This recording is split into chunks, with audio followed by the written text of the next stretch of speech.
Robinson, after a foul and a ball, flashes a drive to left. The leap by Slaughter is in vain.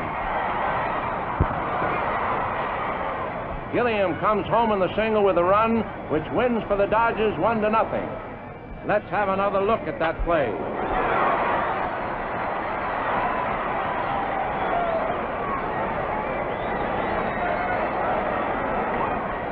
It's a tough one for Turley to lose and a grand one for Levine to win. The crowd saw two great pitchers today, and baseball drama at its best. Every game has its heroes. One of them certainly was Robinson, who delivered the big hit. That was a great play from Robinson. But who is the amazing baseball player Jackie Robinson?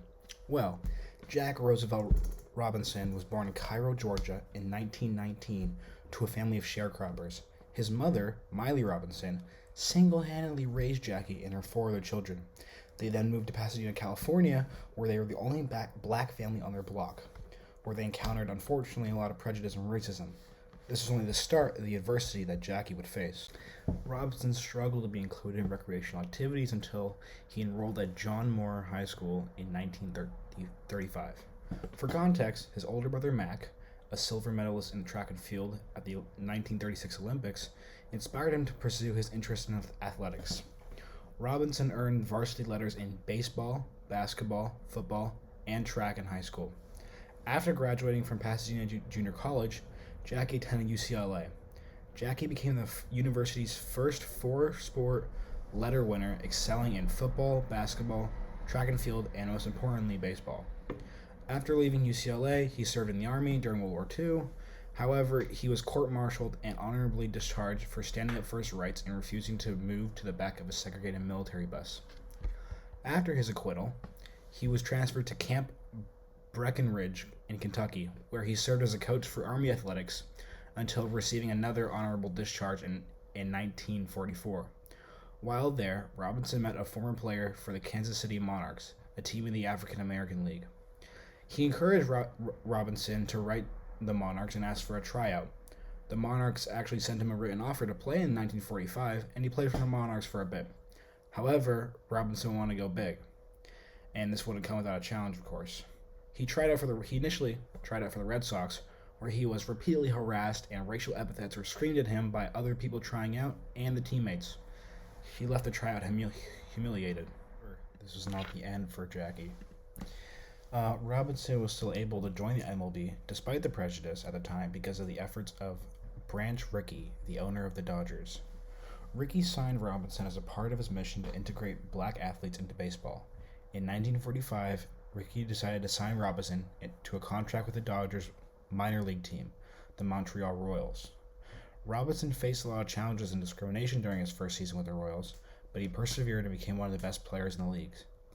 In 1947, he was called up to the major leagues and joined the Dodgers, becoming the first African American to play in the majors in the modern era.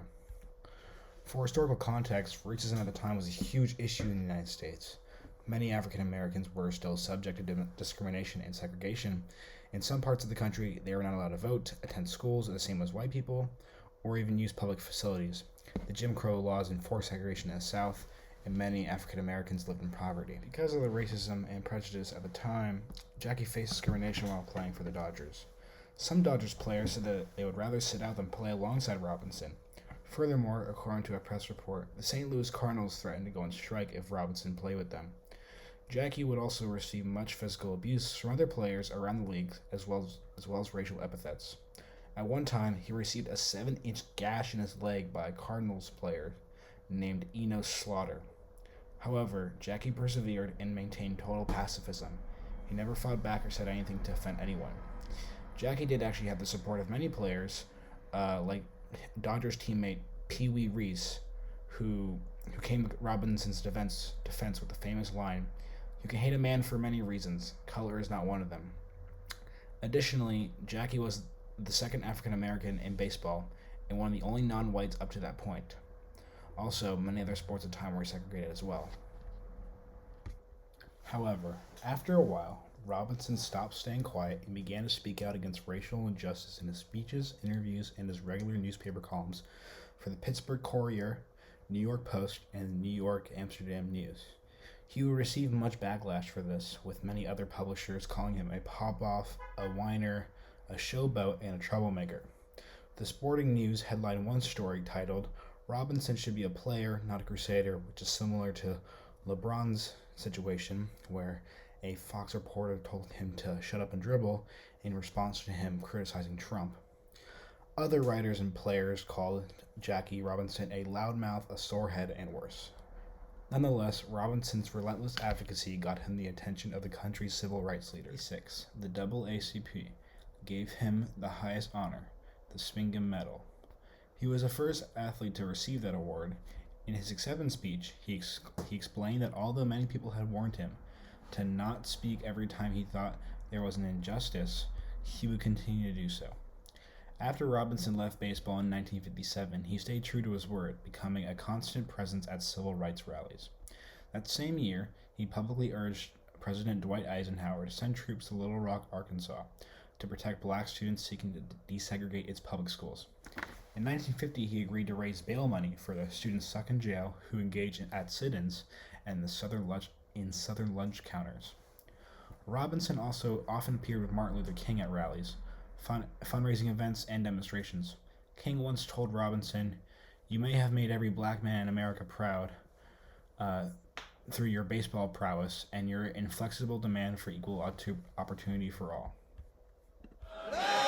I'm not as brave as some of these little 9 and 10-year-old kids in the South.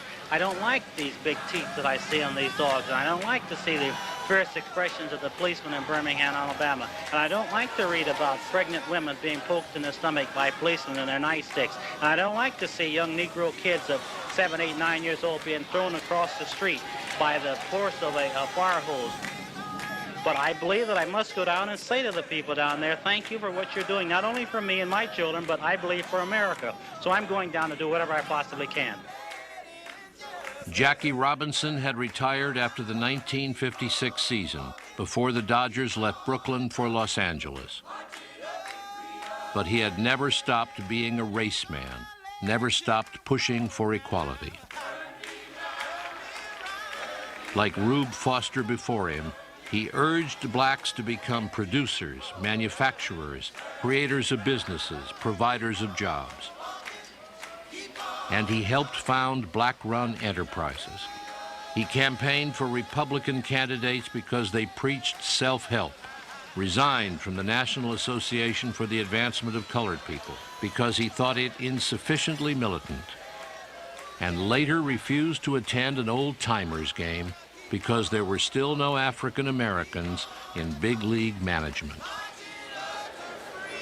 I think if you're as proud as I am about our skin color and as proud as I am about our race, we're not going to worry about anything except that we're going ahead. We're going ahead, and we're going to win it. As we can see, Jackie Robinson was a big step forward towards spreading diversity through the MLB, as well as advocating for social change. Jackie faced many challenges as well as adversity almost his entire life. Racism was heavy during his time, and it was admirable he was able to not only deal with it, but grow from it and use it to spread his message. Some of the struggles that Robinson faced are still present in modern-day society and sports. Many athletes today still get shunned for speaking out, like Colin Kaepernick and LeBron James, while many other players still experience some form of racism. Because of the work of many people like Robinson and other civil rights advocates, sports are much more diverse and inclusive than during Robinson's time. Nowadays, the MLB consists of 31.9% players being Hispanic, 7.7% being black, and 2.9% being Asian. Another example is the NBA consists of 73.2% black players, 16.8% white players, and 31% Latino players, and 0.4% Asian players. Jackie Robinson sadly passed away on October 24th, 1972 from a heart attack at 53.